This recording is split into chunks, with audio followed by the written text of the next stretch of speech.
ప్రభువైన యేసుక్రీస్తు నామములో మీ అందరికీ శుభములు. నేటి దేవుని వాక్యాన్ని చదువుకుందాం. 107వ కీర్తన 1వ చరణం. యెహోవా దయాళుడు, ఆయనకు కృతజ్ఞతాస్తుతులు చెల్లించుడి, ఆయన కృప నిత్యముండును. కొన్ని పరిశోధనల ప్రకారముగా కృతజ్ఞతగా ఉండటం వలన మనం మంచిగా నిద్రపోతామని, తక్కువ అనారోగ్యాలకు గురవుతామని, ఎక్కువగా సంతోషంగా ఉండగలమని కనుగొన్నారు. మానసికంగా దృఢంగా ఉండాలంటే మనము ప్రతి పనిలోనూ కూడా కృతజ్ఞత కలిగి ఉండవలసినటువంటి విధానాన్ని ఆ పరిశోధనలు వెల్లడించాయి. మరి ముఖ్యంగా మన యొక్క జీవితాలలో సంతోషంగా ఉండాలంటే కనీసం ప్రతి వారం కూడా మనము కృతజ్ఞత కలిగి ఉండవలసినటువంటి ఒక 5 విషయాలని రాసుకోమని సలహా ఇస్తున్నారు మనస్తత్వవేత్తలు. అదే విధముగా పరిశుద్ధ గ్రంథములో కూడా మనం చూసినట్లయితే కృతజ్ఞత భావాన్ని అలవర్చుకోవటానికి ఆరంభం నుండే బైబిల్ గ్రంథం మనల్ని ప్రోత్సహిస్తుంది.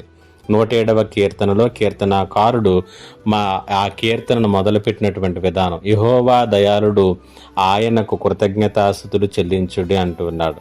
ఈ కీర్తనలో ఇశ్రాయేలీయులు కృతజ్ఞతగా ఉండవలసినటువంటి ఒక 5 విషయాల జాబితా మనకు కనిపిస్తుంది.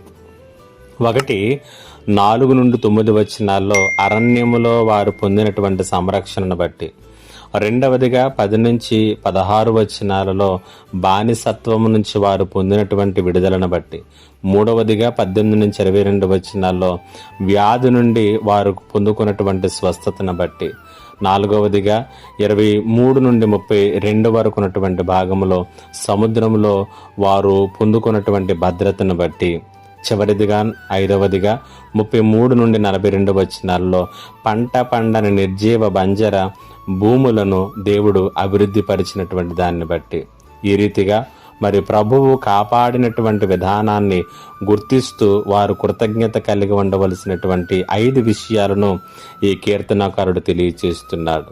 ఇప్పటికీ మరి ప్రభువు కాపాడినటువంటి విధానాన్ని గుర్తిస్తూ నీవు కూడా ఒక పుస్తకం తీసుకుని కృతజ్ఞతగా ఉండవలసినటువంటి కనీసం ఒక 5 విషయాలను గుర్తించి రాసుకో. వీలైతే ఈ వాక్యం విన్న తర్వాత కామెంట్ సెక్షన్లో నీవు కృతజ్ఞతగా రాసుకున్నటువంటి 5 విషయాలను కూడా కామెంట్ బాక్స్లో తెలియచేయి. అది భౌతికంగాను ఆధ్యాత్మికంగా కూడా నీకు మంచిది. దేవుడి మాటల చేత మిమ్మల్ని దీవించునుగాక. ఆమేన్. దేవా, ఈ మాటలు ప్రతి ఒక్కరిలోనూ ఫలింప చేయమని యేసు నామమున అడుగుచున్నాను తండ్రి. ఆమేన్.